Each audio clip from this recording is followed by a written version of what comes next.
Lots of questions in Trenton today about pot, like why were there delays in getting the marijuana market off the ground? What are the new rules for workplace drug testing? And what's the progress on promoting social equity? News 12 New Jersey's Alex Zedan has a story from the State House. Our rollout was pretty consistent and fast when you compare it to other states. Answering questions under oath from a state Senate panel. The purpose of this hearing is informational. The executive director of the state board that regulates marijuana sales defended the progress made in New Jersey's new cannabis market. It's simple supply and demand. We have a lot of demand and limited supply. This is a really long haul, decades of work into this.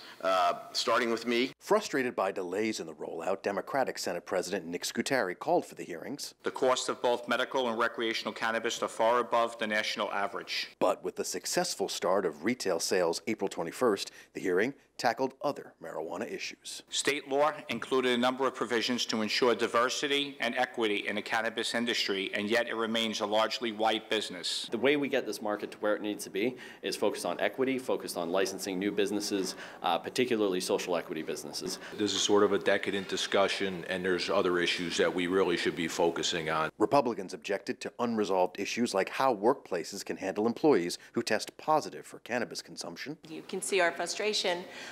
We feel like these questions maybe should have been answered before we authorized sales. But Patterson Mayor Andre Saya sang the praises of the dispensary in his city that's doing brisk medicinal and now retail business. But I don't want to make Patterson Cannabis City, but I don't want to discourage anyone either. Brown says marijuana sales are estimated to bring in $19 million into state coffers by the end of June.